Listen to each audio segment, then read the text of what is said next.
Hey there, welcome back to another Rest, Eat, Move podcast. We're in the studio with the big fella. It's the holiday season. We have a lot of cool things we're working on. We're going to be doing some longer form solo podcasts. We're going to be doing some short blast podcasts. But just trying to continue to bring the value. As always, if you see anything you want to hear or talk about, let us know.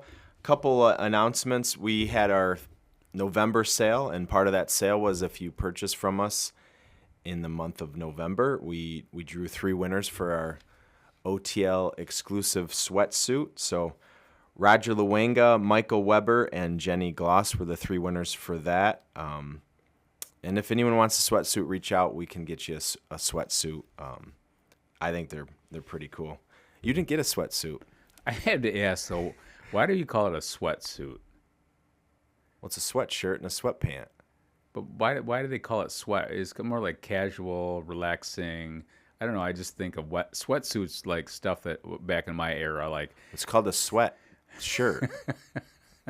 I don't know. I just thought it was funny. Well, it's not a sweatsuit where you're trying to lose weight. Yeah, it's you're like wrestling. a plastic suit. That's what I was like. It just made me this the way it's a sweatshirt and a sweatpant. I get it. I understand that. I just thought it was interesting to call it a sweatsuit. Back in the wrestling days when we were wearing the rubber plastic suits, that's what I thought of as a sweatsuit. Anyway, exciting for those folks. So yeah, fantastic. So we appreciate that. So today we're gonna do 8 questions that I'm gonna ask. You probably have had these questions asked, but you don't know what questions I'm going to ask, and we'll take it whatever direction we want to go. They might be complementary questions back and forth, or they might be a little bit different as we get flowing.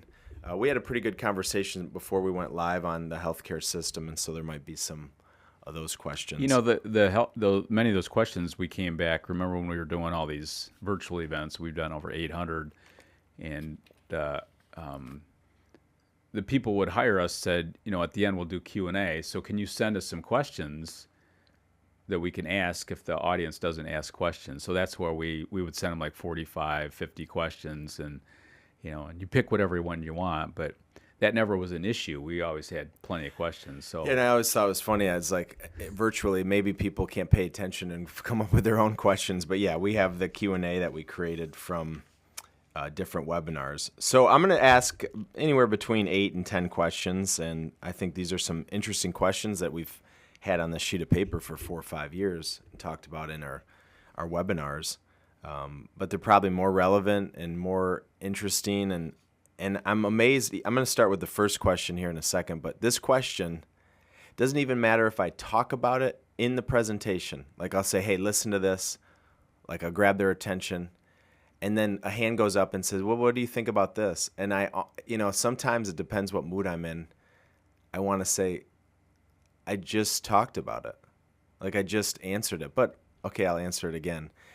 And so the first question is, should I do intermittent fasting? It's a common thing. It's actually a descriptive way of eating, intermittent fasting. Even they've shortened it to IF. There's apps and books and stuff. Talk to us about intermittent fasting. Well, like all these questions, I always start from the beginning: is what's your goal? What do you believe about it? I want to hear what they think first, because sometimes you can go down that rabbit hole. They're not paying attention. Like, okay, you can talk, but I want to know. Tell me what you think intermittent fasting is, and why you want to do it. That's where I begin. So then from there we talk about autophagy and the body, how it cleans itself, and the human body, cleans itself every day. But ideally, when you're fasting 12 to 14 hours, that's when you start getting in the ideal position where the body is really optimizing. Enough time to clean. And so that's really where it comes in. It's a 12 to 14-hour overnight fast, and now I can repeat it. When you're doing more fasting, and again, nothing wrong with fasting. I think it can be very beneficial, but you kind of have to know what you're doing, because as soon as you start getting too extreme, your body becomes more acidic. You increase inflammation, you start leaching out minerals. Now I'm depleted. Now I'm missing nutrients. And if I do this ongoing, then I'm going to probably be more and more deficient. Because as you shrink your eating time, when are you going to get all these in? So if I'm not eating if I'm eating at 1 o'clock and stop eating at 5, you're probably going to miss grains. You're probably going to miss, fruits. You're going to be missing nutrients. So that's really the big deal, is help you understand why you want to fast. You want to clean the body. What's optimized time-wise? How often should you do it? And if you want to do it every so often, but you need to have a little bit more understanding of what you're trying to accomplish versus just, I watched this on TikTok or on the internet or whatever. You don't even know what TikTok is. I don't, but I know that people do. Neither do I. So a couple recaps. You personally believe 16's not too extreme, but not needed necessarily. If you're more consistent with 12 and 14. Yeah, the key is consistency. So if I'm fasting, I try to do 14 hours overnight. That's consistently. But once in a while I'll do 16, but I'm not doing it regularly. No way. So would you say, if you are thinking of doing 16 or you've had good results on 16, the key is, can you repeat that 80% of the time? Mm-hmm. Because if you're not, and you do 16 one day and then 8 the next and 10 and alcohol involved, and the hormones are going to go so you wild. Really want to have a plan. Yeah. So if you have a plan, like I'll fast for 36 hours, but my 36-hour fast is going to be wheatgrass, spirulina crella, cod liver oil. So I'm consuming some nutrients, and it's not easy. But I only will do that, once every 3 months. All right. So, the way I look at it, so Dana White came out and he said he does the 36-hour, 72-hour, or whatever, and everybody jumps on it. And a couple of things that I think about in the real world. Dana White's a multi-billionaire, has a secretary, house taker, driver. Again, we got to come back to the reality. So if you're trying to do some of these more extreme things, do you have kids? Or do you have a job? Because those things are going to be part of this equation. So I don't know about you, but sometimes when I do too long of a fast, but it wasn't necessarily as planned, and things come my way, I need some extra juice. For sure. Or if I'm hangry, or blood sugar gets right. out of whack. No doubt. Hormones. Like if I had no kids, I was in a bunker, I had people bringing me things, IVs. Well, it's a whole different ballgame. I completely agree. So again, now we're getting into practicality. So, it sounds good, looks good, whatever. I can do that. I can get leaner, lose some weight, whatever. But the bottom line is, what can you repeat, again, intentionally? It's easier for me. I don't have, all my crazy grandkids running around at one time. I can do that. You can lay on the couch and zen out. I can zen out, right? Yeah. I can do all that. We were playing paddleball the other day, and one of the guys we were playing with, he's trying to lose some weight, and I come out afterwards, and I said, "Hey, you ready to go?" And he goes, "I'm spent." So I started asking, I don't know him very well. I started asking a couple questions, and he said he's been doing a 36-hour water fast. I go, what are you doing? You have no energy, you look terrible, so you need to stop, So we talked a little bit later. But again, where is he getting this information from? So that's the challenge out there. It's like the Biggest Loser Ranch. Sounds good, looks good. Yeah. I mean, if you have no job and you can go do those things. That's all you're doing. That's a little piece of it. But so you're saying is you love fasting. I love it. It's important. Correct. Autophagy, the cleansing, the 16-hour is kind of a trendy thing, but everybody should be doing an overnight. Overnight fast is easy. People can repeat it. Now you're just being more intentional. 12 hours is the minimum, 14 hours. 7 p.m., 7 a.m. Yep. So for 9 me, a.m. most of the time, it's 7 p.m. I try to eat around 9 a.m. Yeah. Gives me 14 hours. All right. Second question. Again, I told you it's not going to go quite as in sync, but I see this over and over and over again, and my doctor wants me to take a baby aspirin. Family history, maybe my cholesterol's out. Who should take a baby aspirin and who shouldn't take a baby aspirin? Well, again, we'll go back to the beginning. What's the role of a baby aspirin? What does it do? It's an anticoagulant, so it helps the blood to be thinner. And so when somebody comes out and they've had a stent, or let's just say they have an AFib or some heart procedure or whatever it is, but many medical practitioners just like to use it as a preventative. Here we go. And that's been a protocol forever and ever and ever. But the problem with this, now we go back, number one, you got to ask, what does a baby aspirin do? Decreases inflammation, again, platelet aggregation and all that kind of stuff. But the bottom line is going to mess up your gut. So why would I want to mess up my gut? Now, in the medical world, not everybody's going to do what they should do. So this is an easy thing for the medical practitioners. And this, again, many of them believe this, but that's an easy thing to do. I would back up and say, hey, one of the reasons we love our cod liver oil is because cod liver oil does the same things, but it's an omega-3 fat, does inflammation, helps with platelets. Doesn't screw with the gut. Doesn't screw with the gut. So there's better ways to do this. So I don't recommend a baby aspirin for anybody. Why did they ever call it a baby aspirin? Little aspirin or? It's because it's not the big kahuna. But yeah, so it's, again, that's a great. But you've heard this many times from sure. many people that say, their doctor thinks everybody should be doing a baby aspirin. Yeah, it's like putting a statin in the water. So the point is, I step back and say, hey, listen, this is an easy thing to get rid of because we're going to replace it with the is flax there any or risk the if someone's oil. been on a baby aspirin for 5-10 years? Should they? Yeah, there's always a risk when you jump off a medication, but you got to make sure your protocol is already in place. So before you jump off anything, I'm going to get your protocol in place first. What are some questions that you should ask your doctor when you're listening to this and you're like, I've been on a baby aspirin. I thought this was a good thing. Well, then you need to start taking omega-3 fat like the cod liver oil. Make sure you're taking enough. Get your dosage between 1 and 2 tablespoons. I'm doing some flax. That's another way to help.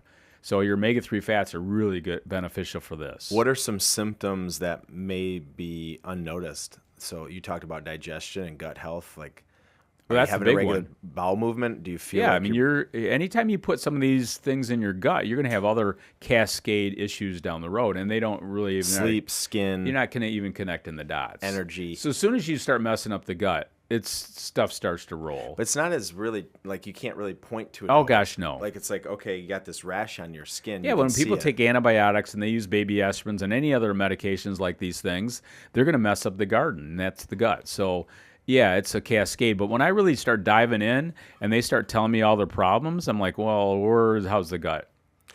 All right, that's why. This leads to the next question because we just talked about it kind of. But how do you find a doctor? You and I were just talking about it. So I'm in this group that we meet quarterly, predominantly all doctors, different types of physicians, medical practitioners, and that's the problem right now. Am I going concierge? Am I going traditional? Basically, it's word of mouth. But we were talking to some of these doctors, and really they have to look at how to market themselves differently of what they want to do, how they can make a living. And it's challenging they're in the system. They got to see so many patients a day. The burnout levels are high. It's really challenging, and that's why it's really hard to find another doctor because they're already maxed out. You can't get into anybody. So I think there's a huge opportunity for a lot of primary care doctors to market themselves differently, to reverse engineer how they want to, help their patients without getting burned out and love what they do. Obviously, they love what they do, but they don't like to do seeing 40, 45 patients a day. So I think right now, this is a really challenging time of how do you find a primary care, or am I going to go concierge where I'm paying out of pocket? You're seeing more of that coming. So I think word of mouth is the big one, but you and I were talking about it. We believe there's a huge gap here. Yeah, I think about it. So, okay, I'm 38 years old. I know a lot about this. I know some doctors, and I still don't know how do you vet them? What's the right? It's like a financial advisor or an insurance agent or anything. You want a relationship, right? You want a team. And I would say for most people, their relationship with their doctor is transactional, or they stumbled upon it from something else. And you're like, well, this is my doctor. There's no relationship. There wasn't did you vet them? Right. Do you know what they're all about? What's their mission? What's the way that they process Yeah, can you it? imagine having that conversation? Because number one, you're just thankful that you can get in. You're not going to have that conversation until you've already been in there, and then you're like, okay, this doesn't line up with what I believe in. Yeah, and then chiropractors get a lot of good publicity and bad publicity, but a chiropractor actually does a much better job for the most part of marketing themselves and telling their mission or vision, and whatever they do after that, some good, some bad. But I think doctors have been so bombarded, the system is so overwhelmed, the insurance is driving a lot of that. Correct. activity. And so they haven't, I don't think most doctors were in a marketing class or a class to get their story out there.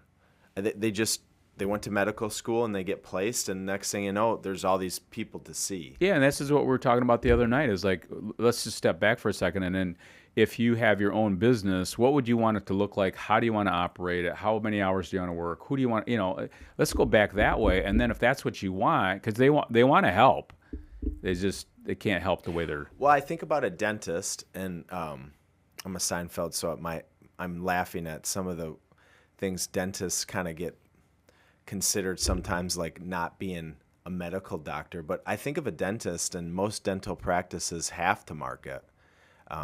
But what you're seeing right now is as all doctors in all different specialties are retiring, like where I live, the one or two dentists in town, they don't have enough space. Right. So you can't even get into a dentist now. And so if they're so busy and the whole health care system is so busy, number one, they don't need to market, and number two, they don't have time to market.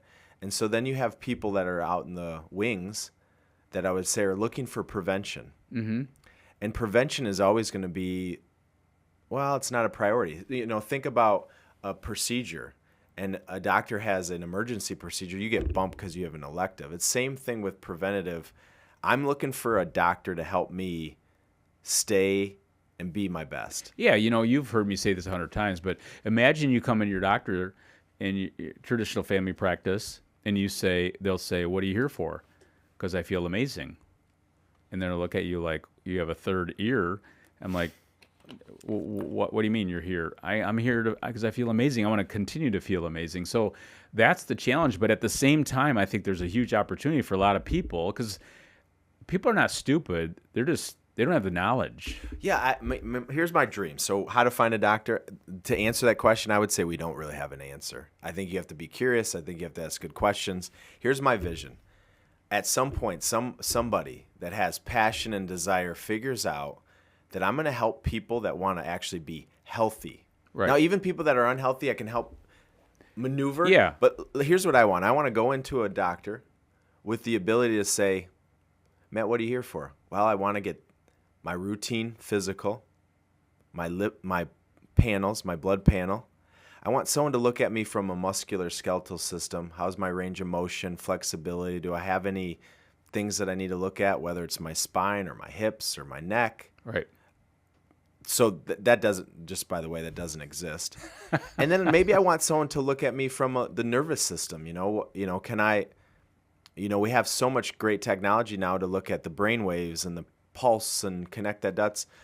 Heart rate variability. Yeah. So to kind of look at the whole thing and create this story, mm-hmm. but more than anything, a baseline that we can go back and forth on. Again, it doesn't exist. It's existing in certain pieces, but again, it's not. Well, you got to take the Play-Doh and put it together. You got to create and then your pans. Yeah, so it's a gap, but I think that's going to be the future, because more and more people want to thrive. Yeah, and for me, so I have health insurance. I have a health savings account. I can pay out of pocket if I want to. But all that, it doesn't matter to me. I want catastrophic insurance if I have an emergency, a car. Mm-hmm. Even though I tell people this, most people don't realize, you really don't. People think, well, what if you get in a car accident? Well, you have car insurance too. So there's a lot of catastrophic. What we're using the healthcare system for is chronic disease and illness, and it's not meant for chronic disease and illness. Because it's not health And care. Then the byproduct of that mm-hmm. is you don't have any options to thrive. And again, like any other service, we've talked about this before, medical illiteracy has never been higher. Why can't I go to the same place and get a massage, physical therapy, dental work? Why can't I go to one spot? Why does that not exist? Those are some things. So anyway, that's number 3. Number 4, once we find this doctor that may not exist, what are the top 3 questions we should be asking the doctor? Well, I think the big one is you gotta come in with what your goals are for that visit. So, for example, if you come in and you're on a cholesterol lowering medication, and reality is you want to know your risk, and I don't want to be on that cholesterol medication anymore. So, okay, great. So let's take that an example. You're on a cholesterol lowering medication, or your cholesterol comes back high. The question should be, how do I lower my risk? Well, what is number my one risk? is I need to understand my risk. Okay, what is my risk? So a big one we were talking about before is you look at your cholesterol profile. What are the ratios? Is it in balance? We have lots of stuff on that. We have a whole cholesterol podcast. Have I had my homocysteine checked? I had a woman the other day on a cholesterol medication. Her risk is very little what she has. She doesn't have her homocysteine, and her doctor said that's not necessary. So you need to come in and understand what your risk is before you put on a medication. But if you are on a medication and you want to reverse engineer and get off that, this is my protocol. I am all in, and these are the things I'm willing to do. Can you help me in the transition to get off this cholesterol medication or any medication? So maybe a question is cholesterol. What is my risk? How do I lower my risk? Why is high cholesterol a risk? These are it's a symptom. No, I know, but these are the questions people could ask. Oh, for sure. You know a lot more. Yeah, if you come in and you say, this blood pressure medication is making my ankle swell, I get lightheaded easily, and I've been monitoring. So what I say to my clients is, this is what you need to do. You need to monitor your blood pressure every day for 2 weeks. You need to go in, share those numbers with them, and then say, this is what I'm willing to do. These are the things I'm doing. And I'm learning about the nervous system and the breathing and all these wonderful things. And I want to get off my blood pressure medication. So whatever you're doing, you need to come in with your plan. Because if you don't come in with your 3 questions or 2 questions or whatever you want to accomplish, it's going to be their show. Well, and if you think about it really from a practical standpoint, everybody knows being overweight, obese is not a good thing for your health. Correct. Every single thing it can touch. Right. But do you think a doctor's going to come in, let's just say someone comes in, woman's 50, 60 pounds overweight. I don't think most doctors are going to want to have that personal kind of attack and say, your weight's an issue. Mm-hmm. But if you come in there and say, doctor, can you explain to me why my weight leads to some of these issues? That's a whole different because what I see happening a lot is you have 7 minutes with this patient. They come in and they have maybe the blood work's off, right, or they're having symptoms. They just look and they say, I don't really have time to explain to this person that they need to lose 50 pounds. No, that's why you're going to get medicated right away. Again, it's not fair to your healthcare professional to walk in with all these problems and think you're going to get them fixed in a 7, 12-minute visit. It's not going to happen. And then if you look at your body like just a machine, like a car, like you have no personal responsibility, car can be replaced. Mm-hmm. And valves and things in your body can be replaced too, but you only get one car. But I think you're making a great point. If you really go back to the extrinsic versus intrinsic motivation, you just need to lose weight. All right, so that ain't going to work. Here's what I think happens a lot. Is let's just say most people go to get an annual physical, because that's been something I think has been a good part of the insurance is to promote an annual physical. A well visit or and whatever. And you're talking goals. Mm-hmm. I would say most people have no goals going into a Sure. well visit. I think their only goal is leaving the well visit without a red flag. Right. Everything lines up. That's a bad goal. Everything's in good shape. So it's My like numbers are not crazy. Grandpa gets his sternum cut open. He's got a bypass surgery, has to do it again. But then he goes to his routine and they say, well, you got lung capacity of a 30-year-old. Yeah, your arteries are all clean. I go, Dad. But they're not all cleaned up. So what's the goal? His goal is to get that badge. Just to get out the door. So right. Again, I think we got to up our goals. You got to go in there with. You got to go in with a plan. And I'm guilty of it too. When I go into the dentist, I want to leave just I don't have any cavities. Mm-hmm. Versus, maybe how do I improve my gum health? How do I improve my enamel? Again, everybody's got to be more responsible about their own health, and nobody knows your body. Different health. If they want a different outcome, and a lot of people don't even know. We've talked about this self-awareness forever, But you go in there, it's not fair to your health practitioner if you're going to go in there with all these problems. But if you go in there very specifically with a couple of different goals, that's when you're going to start getting but you got to do a little homework before you jump in. I tell people, that Rest, Eat, Move book that I wrote a few years ago, I want them to read chapter 31 and 32 before they go in there so they have a better dialogue. It's no different than financial advisor. When you see your financial advisor, see my financial advisor, I got to have a plan before I go there versus just showing up. And again, sometimes you have a plan and it's still overwhelming. That's okay. Right. Again, and that will start to connect the dots. Is this the right person? Do you have the right relationship? Right. Is it too complicated? And then the last thing about this is you want to say, I'm looking for a team.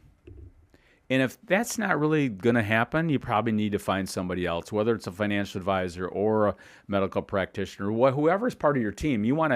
I'm building a team. Yeah, that's another thing because I think more and more primary care docs or medical practitioners, whatever space they're in, they want to help, but the system's really challenging. Yeah, again, in functional medicine, I really believe in that philosophy of how do you really function better? How do you get your cells function? How do you get your nervous system function? How do you get your digestion functioning? Because if you go to see a psychologist and they have no conversation about food, we're not functioning at our best. We were talking about this the other night because we had this dinner. But imagine, let's just say we kind of reversed roles. I'm in this space, and I would bring you in, and let's just say I have a 30-minute visit.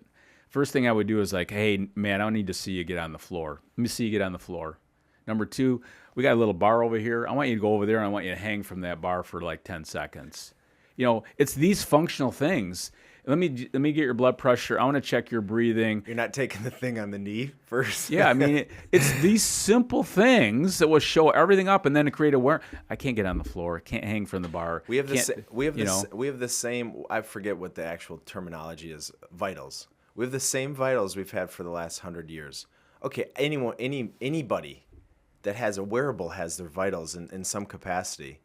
Weight, blood pressure, temperature, all those things are good. Right. But is that functioning? I mean, is that Well, you just take one simple one. And then I could look at someone's hip and say, wow, that your hip is right out of line. Can you get on your knees? Can you do? But then what does that have to do with my cholesterol? It has everything to do with it. Yeah, because then you can't move. And you can't move, your weight's so high, and your blood pressure's too. But the big thing I like to talk sometimes about is like when you sit down with somebody and say, okay, these are some things we're looking at right now. You need to wake them up, because if they're not, like heart rate is such a great indicator. That's just one number. But if your resting heart rate's over 75, you don't have good cardiac output. I already know that. I don't need to do any calcium score. We already know you're not. But also, if you had that, and also they can't get off the ground. Right. It's different than just like, oh, well, you're out of a range. If you came in and had a 75, but you could get on the ground, there might be something acute happening. But I was talking to this woman the other night, and I said, your resting heart rate's at 74, and she goes, well, the doctor says as I get older, it should go up.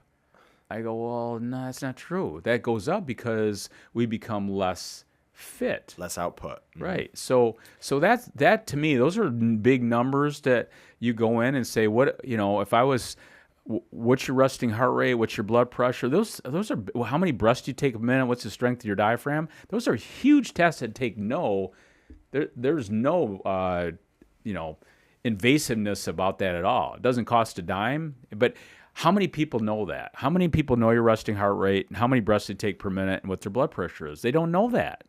All right, fifth question. Why don't doctors test homocysteine? Well, I wouldn't say there's a lot of doctors that do. But to me, why isn't it a key? Like a cholesterol, a big part of it is lack of knowledge and beliefs. Because if I'm not trained in that and I don't have a medication in my toolbox for that, then I need to sit down and talk to them about folate and oxidation. And there's a lot of, now we got some time that we're going to have to spend here. And how many people are going to change that? A lot of people just don't eat real food. So why am I worried about folate and greens and, antioxidants, colorful fruits and vegetables, because this is so far out there. But to me, it's one of the greatest wake-up calls. And we were talking about this the other day. This has been around forever. Yeah, I was at the bookstore, and I like to just look at books, and it's an older bookstore, so I had a book from 1997, and it said Homocysteine. Was it the library or the bookstore? The bookstore. Oh, bookstore. Yeah, it was a bookstore. 1997 book. 1997. It's actually sitting on the shelf next to your Ontario 27 Living book. years old.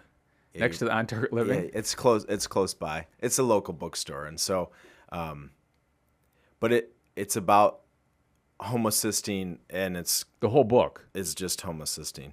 Yeah, what was the title? Yeah, you sent it to me. I thought that was really interesting. The whole book's on homocysteine. The Homocysteine Revolution: Medicine in the New Millennium. Who wrote it? Kilmer McCulley, forward by Andrew So how many Weil. books are out there on cholesterol? Well, a ton. So A ton. A couple things. So I was at the bookstore, then I went to the library, and I was looking for different books. I like to sometimes do that. And I was thinking some of the best, let me back up. A lot of doctors and physicians and surgeons are really busy. And I'm looking around this bookstore like there's a lot of amazing books here. But who has time to always read these and look through them and decipher what should I use or not use, or is this valid or not valid? And you realize this book's written in 1997. It's been a long time since then, a lot of information on homocysteine. Yet it's still a struggle. You go in to see a doctor, you find the doctor you want, you ask them some questions, and we still hear people say, my doctor says I don't need my homocysteine. And yet Constantly. I got it this week. And the first time that I really realized why would a doctor not want to do that? You were kind of explaining. But I was working with this lab in town, and we were trying to do a know your numbers that was more progressive and like valuable. And I said I would highly recommend having homocysteine on there and some others. And she came back and she said, I think it's a great idea. Well, it got to the medical director, and there's a lot more legality and insurance and all this stuff. And what the real issue is, and not to say people are good, bad, or not curious, what happens is if you test something without a medication, the system, the insurance, they're much more liable. Because if that number is high and you don't take action, and an action is prescribing medication, whether that person complies with that, right. Now you've washed your hands because you've prescribed the medication. Mm-hmm. With homocysteine, if their numbers are high, you actually have to do some protocols. You have to talk to them, explain it, maybe do other tests. And so the liability goes through the roof. Mm-hmm. So when you see people with their cholesterol as the number one most, not number one, but it's 99% of a panel usually. Yeah, but most people focus on. Because there is a plethora of medications to prescribe. So they can wash their hands with it. But the whole premise of that book is, and we've said this for years, is 60 to 70% of heart attacks happen with normal cholesterol. So again, just to let everybody know, if you haven't had your homocysteine checked, know your numbers under our downloads. You want to make sure you're getting that, because that's going to tell you, that's a big kahuna to tell you what's going on. Yeah, so it's oxidative stress, and think about antioxidants, which are colorful fruits. And usually when you see high homocysteine, you see high uric acid. All right, this leads to the next question. Should I cut out carbs from my diet? You should cut out the bad carbs. But you said this yesterday in our last podcast was on the food police. I always go back to explain to me what a carb is. And it's shocking when I sit down with a client or even the audience, tell me what a carb is. And most people instantly go to pasta, white flour, sugar, da-da-da-da. That's true. All carbohydrates are sugars linked together. That's it. That's what they are. But then it's like we're coming into the holidays here. Your family members, everybody's a little different. So you have fruits and vegetables and grains and on and on and on. But the fruit with like the marshmallows? But most people think of carbohydrates as sweets and sugar and that kind of stuff. What does the fruit with the marshmallows taste like? I've never had it. What are you talking about? What's that dish called? Oh, I don't. Yeah. With like the cherries, with the pineapple, with the. Anyway, I see that a lot. So back to the carbohydrates. Carbohydrates are, again, as much as people hear about it, it's brain fuel.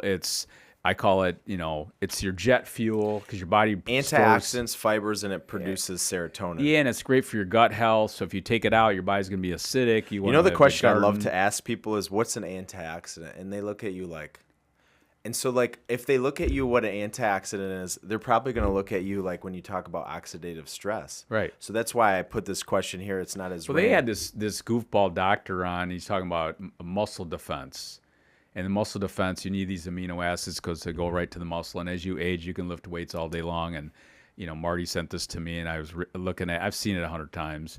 And I'm like, the first ingredient is whey protein powder. So back to what we're talking about, carbohydrates, I understand, but proteins don't have antioxidants.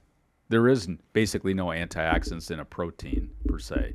You need proteins for reasons. You need healthy fats. You need healthy carbs. But that's where carbs have been getting a bad rap for a long time. We're not people, if they take carbs out of their diet, they don't eat fruit anymore. They don't eat vegetables. They don't eat, and potatoes. Homocysteine is a measure of a protein that tells you your oxidative stress. So if you're in a high protein diet, low carb, your homocysteine will go through the roof. Yeah, and that's what we've seen. And then understand, this is key. You only get antioxidants for the most part from carbohydrates. Correct. So you cut out carbohydrates, you'll have high homocysteine. So the answer is no, we should not cut out carbohydrates. So back to the homocysteine conversation, which is a risk factor for heart disease and cancer, you're now increasing your risk factor because that's going to go up if you're not eating carbohydrates. Okay. And you're probably not going to sleep and you can't focus and, blah, blah, blah. I mean, you can focus, but you can't calm the mind. 2 more questions. What type of water should you be drinking? Let's keep it simple, but yet give them.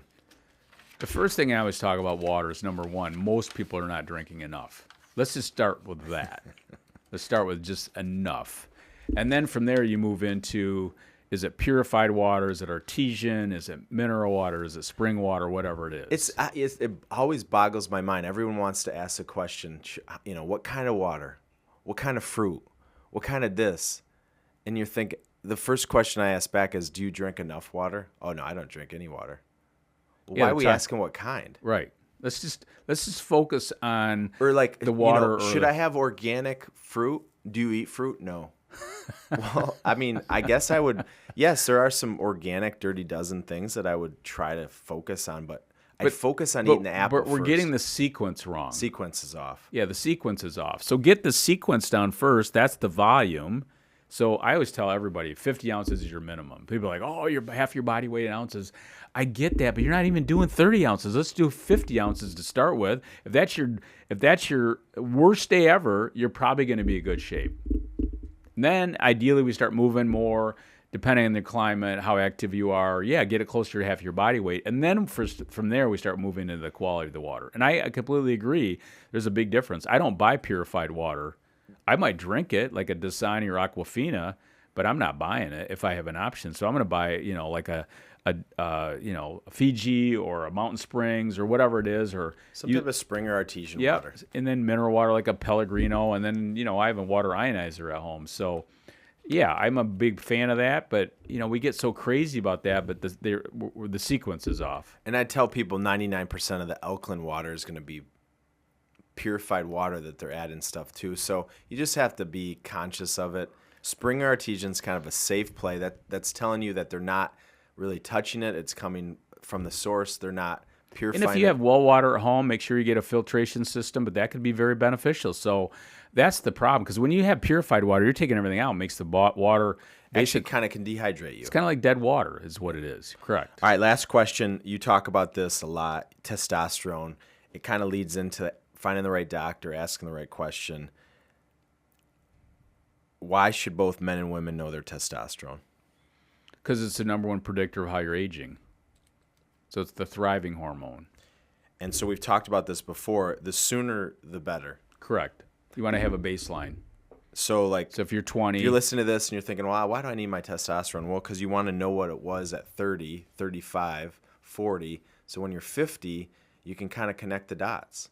And again, when you're sitting down with people or you're talking in groups, or I did a podcast on testosterone, for women, it's a great indicator. Like, oh, I need to you don't need to have all these tests.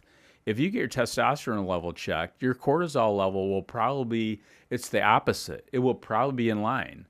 So if your testosterone level is low, you're probably going to have a higher cortisol level because that's called cortisol steal. Your stress hormones will. So now we're talking about stress. How does stress, I mean, should I do bioidentical hormone replacement? Get it every day, testosterone replacement therapy everywhere. If you don't go after the source of the stress, that's just not. Yeah, so let's go back to the beginning of how these hormones work.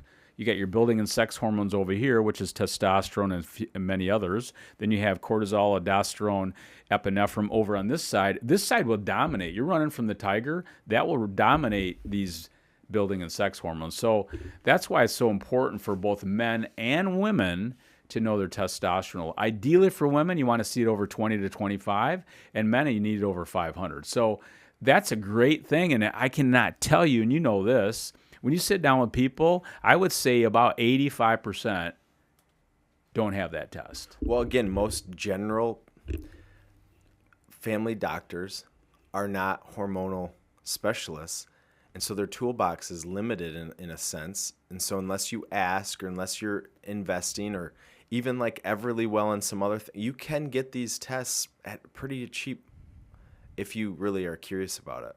And there's so many things you can do naturally without having to go through the hormone. Sleep. Yeah, sleep is a big one. Are you consuming foods high in selenium and zinc like Brazil nuts and pumpkin seeds and omega-3 fats like the cod liver oil, strength training?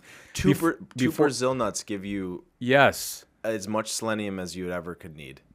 So before you go down that, hormone replacement therapy, there's so many wonderful things you can do to improve testosterone that you're thriving. All right, so those are the 8 questions. Again, bring us your questions. If you want us to go kind of down these lists, we really love questions, as I think if you listen a lot, you realize. And so as we wrap up today in this 40-some minutes, here's my summary. The question reveals the answer. And so one of the questions maybe is, do you have the right team? Do you have the right doctor? Once you do, are you asking them the right questions? But these are some of the common questions we got, top 8 questions. And again, we're here to help. Congratulations to the sweatsuit winners. Hopefully I can get you a sweatsuit. You tend to get things at the end. At the founder and CEO I'm shocking. I got On Target Living jacket today with On Target Living. Yeah, look at that. I think I got that for my birthday a while ago. So the question reveals the answer. Ask a better question, get a better answer. We'll see you again next time.